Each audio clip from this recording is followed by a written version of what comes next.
So much of the fear that we see in life comes from the fact that most of us don't feel like we're in control. We're running around trying to control all the events of our lives.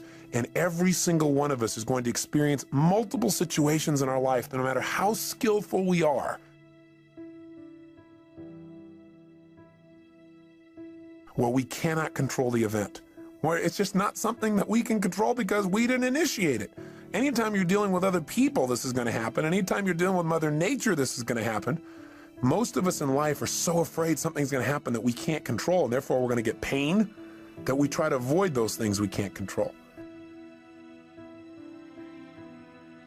We try to shape our lives, where we spend our time, who we spend our time with, what we do, by environments that we feel really comfortable in, where we feel like we're really in control in them. But what that does is it limits the shape and quality of our lives. We've got to be willing to put ourselves out there to discover what we're really capable of when we're put in environments when we don't know what to do, when we don't know what things mean, when we're not sure. It's in those environments that we grow the most. It's in those environments that we discover more of our true purpose as human beings. It's there that our character is shaped. The people that are committed are busy doing it. You can only have two things in life: reasons or results. Notice, reasons don't count. The only thing that counts are results. And results don't lie, ladies and gentlemen. They tell it all. Judge a tree by the fruit that it bears, not the ones that it might talk about, not the ones that it might wish for, or think about, or affirm about, but the fruit that it actually bears. I think that some of us are producing results in our lives that level of commitment brings that we particularly don't like or find distasteful. I don't think that as a participant in life, you cannot be committed. You're either committed to mediocrity or you're committed to greatness. You're either committed to being productive or you're committed to being non-productive. You're committed to being happy or you're committed to being unhappy.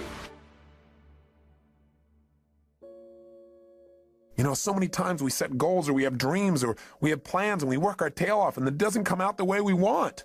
And a lot of people come out of those situations disillusioned or angry or resentful or frustrated. They look for someone to blame. But you know, sometimes I really truly believe that not getting your goal is part of the design. It's part of the game plan, causing you to dig inside and discover more of yourself, to really begin to use your real capacity as a human being, those traits that are within you that only expand when they're challenged, when demands are made upon them.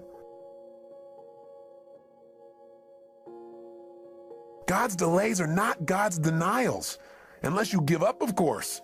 If you don't do your part, then of course, whatever you've envisioned will never come to be. But we have to be willing to continue to put ourselves forth and know that events will show up that we can't control. You have to know the one thing you can control is not events. What you control is what things mean to you.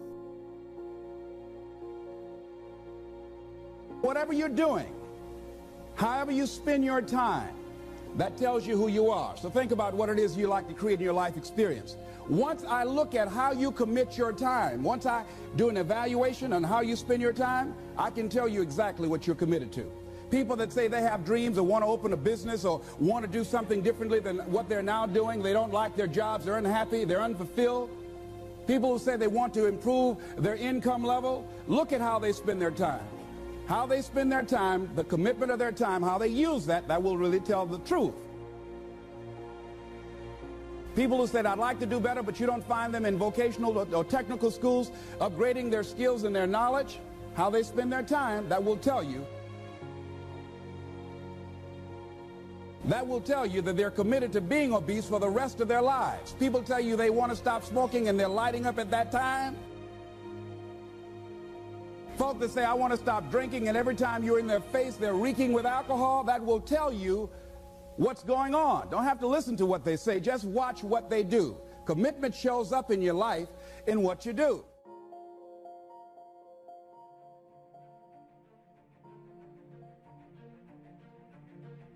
No matter what happens in your life, the meaning of what has happened is yours.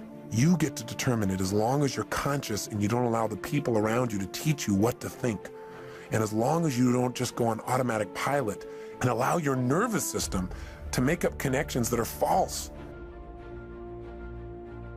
Certainly by now you realize that what you do as a human being is primarily driven by your need to avoid pain and your desire for pleasure, right? But see, all of us have learned through life that certain things mean more pain than others. And so some people are driven by their fear, right? To experience the emotion of fear is the most incredible, painful thing they could ever imagine, so they'll do anything to avoid being in a fearful situation. Other people are driven by their desire to feel the sense of adventure.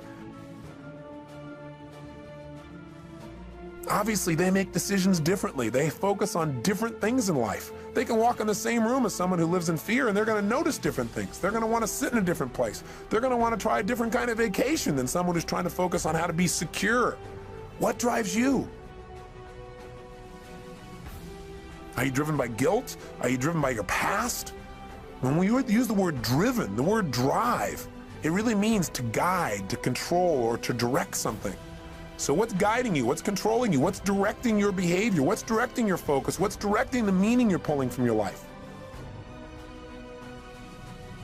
Is it the competition you have with somebody else? Is it wanting to prove somebody wrong? Is it your desire to contribute? Is it your desire for joy or happiness? Or is it a sense of purpose that's driving you? A sense there's something out there for you to do.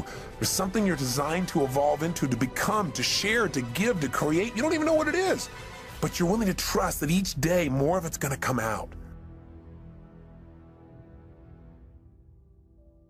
You can make the commitment to your life that you don't like the results that you have and that you're going to do something about it.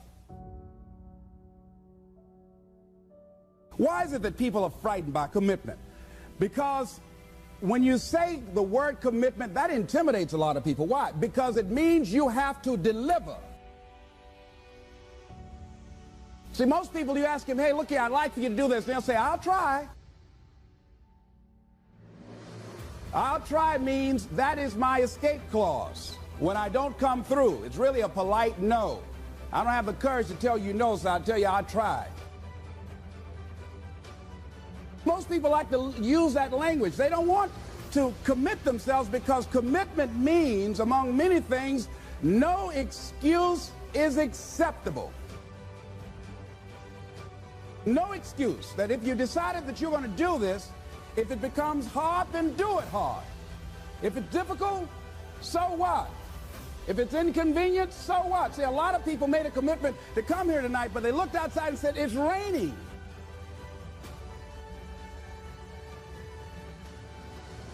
The temperature dropped.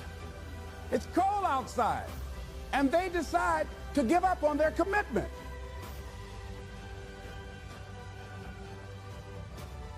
And that's how people do about their dreams. Whatever drives you, that's what's shaping your life. And the challenge is that most of us never consciously decide what we're going to have drive our life. See, we're not stimulus response animals, but we can be stimulus response animals. They don't honor their commitment to themselves. Let me tell you what happens when you don't keep your commitment. Number one, it begins to deplete your self-esteem and it erodes your self-image. It weakens your faith in yourself. You don't feel good when you don't keep your commitments. You begin to develop weak relationships with people. People begin to realize they can't depend upon you. They can't rely on you because you won't keep your word. Many of us are not able to move forward and develop and manifest our greatness because we spend so much time looking back or worrying about the future. You cannot go into the future and manifest your greatness when you have various things in your life that's blocking you. Our nervous systems are designed to help us. They're designed to be a source of decision making. They're designed to help us very quickly when we have an experience, figure out what is the source of that pain so we can avoid it in the future. What is that source of that pleasure so we can have more of it in the future? What would your life be like if you decided to keep your commitments? Commit yourself to live in the present.